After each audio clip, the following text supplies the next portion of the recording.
शूर्पणखा की कहानी। रावण की बहन एक ब्रह्मा के पुत्र विश्रवा और सुमाली की पुत्री कैकसी श्लेष्माटक नामक वन में रहते थे। एक बार कैकसी ने असमय ही विश्रवा के साथ यौन संबंध बना लिया। इस मिलन के परिणामस्वरूप कैकसी ने एक यम के अंतराल पर 4 बच्चों को जन्म दिया। ये बच्चे थे रावण, कुंभकर्ण, विभीषण और शूर्पणखा। शूर्पणखा का विवाह राक्षस विद्युज्जिह्वा से हुआ था।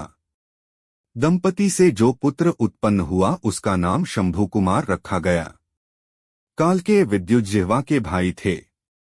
रावण के विजय अभियान के बाद वापस लौटने के समय उसके और कालकेय के बीच युद्ध हुआ। कालकेय रावण की तलवार के नीचे मारे गए। अपने भाइयों की मृत्यु से क्रोधित होकर विद्युज्जिह्वा ने रावण का सामना किया। इसके बाद हुए युद्ध में विद्युज्जिह्वा मारा गया। अपने पति की मृत्यु के बारे में सुनकर शूर्पणखा विलाप करती हुई रावण के पास गई। उसके आंसू देखकर रावण को दया आ गई और उसने कहा, प्रिय बहन, तुम तीनों लोकों में भ्रमण कर सकती हो और जो भी पुरुष तुम्हें पसंद हो उसे अपना पति मान सकती हो। क्या कोई ऐसा है जो मेरा संबंधी नहीं बनना चाहेगा? जाओ और अपने लिए उपयुक्त वर चुन लो।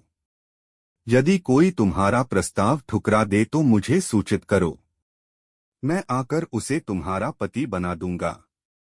शूर्पणखा प्रसन्न हुई। वह तुरंत खर, दूषण और त्रिशिरा के साथ तीनों लोकों की परिक्रमा करने लगी।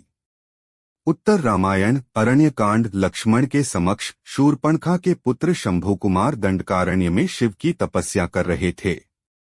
इसी समय श्री राम और लक्ष्मण सीता के साथ वन में पहुंचे। वे दंडकारण्य में पंचवटी नामक स्थान पर पहुंचे। श्री राम पंचवटी में 5 वट वृक्षों के बीच अपना आश्रम बनाना चाहते थे। सीता को देखते ही शंभुकुमार उनसे प्रेम करने लगे। वे वहां एक वृक्ष के रूप में खड़े हो गए। आश्रम बनाते समय लक्ष्मण ने उस वृक्ष को गिरा दिया और इस तरह शंभुकुमार की मृत्यु हो गई। शंभुकुमार के अंतर्गत देखें, विधवा शूर्पणखा अपने लिए उपयुक्त पति की तलाश में दंडकारण्य की दक्षिणी सीमा पर पहुंचकर बस गई। अब तक वह अपनी खोज में असफल रही थी। इसी समय उसे श्री राम और उनके साथियों के बारे में पता चला। उसने ललिता का वेश धारण किया और श्री राम के आश्रम में प्रवेश किया।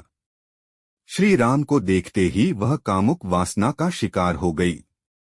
उसने अपनी इच्छा उनके समक्ष रखी, लेकिन उन्होंने उसकी प्रार्थना ठुकरा दी।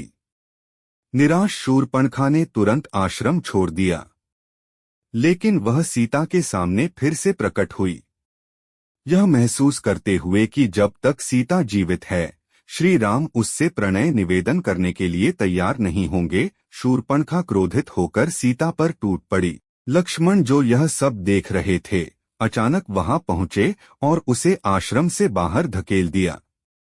उन्होंने उसके कान, नाक और स्तन काट दिए। शूर्पणखा अपने शरीर के अंगभंग होने से बहुत अधिक रक्त बहाती हुई अपने भाई रावण के पास गई और उसे इस विपत्ति की सूचना दी। रावण की आज्ञा का पालन करते हुए खर, दूषण और अन्य लोग जो राम और लक्ष्मण का सामना करने आए, वे भी युद्ध में मारे गए। वीडियो अच्छा लगे तो चैनल को सब्सक्राइब करें। जय श्री राम जरूर लिखें।